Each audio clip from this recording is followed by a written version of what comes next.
Hello friends, welcome back to Moo's kitchen. నేను మీ సౌజన్య. ఈ రోజు రెసిపీ వచ్చేసి తెలంగాణ స్పెషల్ పబ్బియ్యం రైస్ని ఏ విధంగా తయారు చేసుకోవాలో ఇప్పుడు మీకు ఈ వీడియోలో చూపిస్తానండి. ఈ పబ్బియ్యం రైస్ని మనం పిల్లలకి లంచ్ బాక్స్లో కూడా ప్రిపేర్ చేసి ఇవ్వచ్చు. మనకి మార్నింగ్ పూట హడావుడి లేకుండా ఈ పబ్బియ్యంని లంచ్ బాక్స్లోకి ప్రిపేర్ చేసుకోవచ్చు. ఇప్పుడు ఏ విధంగా తయారు చేసుకోవాలో మనం ప్రాసెస్ని చూద్దాం. ముందుగా మనం ఒక బౌల్ తీసుకుని అందులో ఒక గ్లాస్ వరకు రైస్ని తీసుకోవాలి. ఒక గ్లాస్ రైస్ తీసుకున్నాం కాబట్టి ఒక హాఫ్ గ్లాస్ వరకు పచ్చిశనగపప్పుని వేసుకోవాలి. వేసుకొని ఇప్పుడు రైస్ని పప్పుని శుభ్రంగా ఒక 2 టైమ్స్ కడిగి అందులో వాటర్ పోసుకొని ఒక 1 అవర్ వరకు నానబెట్టుకోవాలి. ఈ పప్పు బియ్యాన్ని ఒక 1 అవర్ వరకు నానబెట్టుకోవాలి. ఒక 1 ఇయర్ తర్వాతకి ఇప్పుడు మనం స్టవ్ మీద ఒక ప్యాన్ పెట్టుకొని అందులో ఒక 3 స్పూన్ల వరకు ఆయిల్ వేసుకోవాలి. ఆయిల్ హీట్ ఎక్కాక అందులో ఇప్పుడు ఒక 2 లవంగాలు, ఒక 2 దాల్చిన చెక్క, ఒక 2 యాలకులు, ఒక 2 బిర్యానీ ఆకులు వేసుకోవాలి. అలాగే ఒక స్పూను పోపు గింజలు వేసుకోవాలి. ఒక హాఫ్ స్పూను జీలకర్ర వేసుకోవాలి. ఇప్పుడు మనం సన్నగా కట్ చేసి పెట్టుకున్న ఉల్లిపాయ ముక్కలు ఒక కప్పు, ఒక 3 పచ్చిమిర్చి నిలువుగా కట్ చేసుకొని వేసుకోవాలి.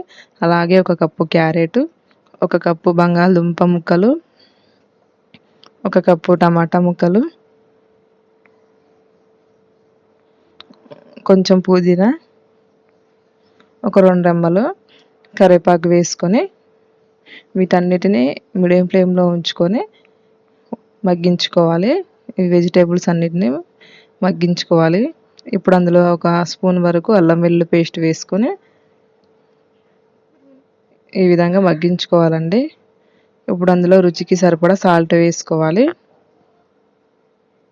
అలాగే ఒక హాఫ్ స్పూను పసుపు వేసుకోవాలి.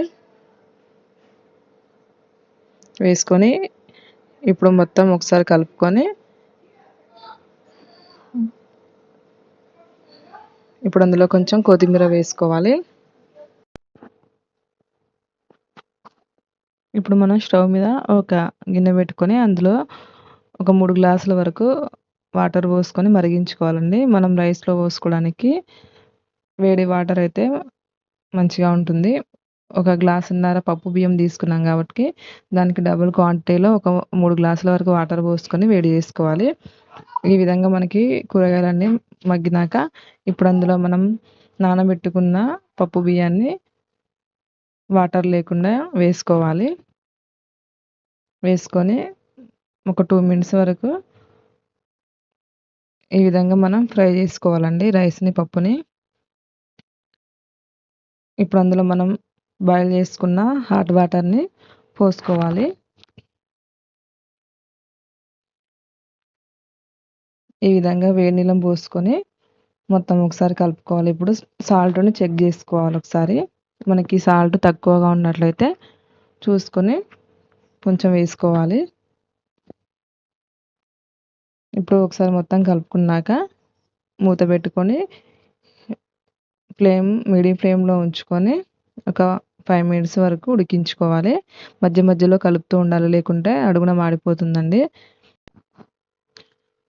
మనకి పబ్బియ్యం ఉడికిపోయిందండి. ఇప్పుడు మూత పెట్టుకొని ఒక 5 మినిట్స్ వరకు వదిలేయాలి. ఒక 5 to 10 మినిట్స్ తర్వాతకి దీన్ని సర్వ్ చేసుకుందాం. ఈ విధంగా మనం పబ్బియ్యాన్ని ప్రిపేర్ చేసుకోవచ్చు. చాలా టేస్టీగా ఉంటుంది. మీరు ఒకసారి ట్రై చేసి చూడండి. ఈ పబ్బియ్యాన్ని మనం పిల్లలకి లంచ్ బాక్స్లో చేసి ఇవ్వచ్చు. పిల్లలు కూడా ఇష్టంగా తింటారు. Thank you for the watching.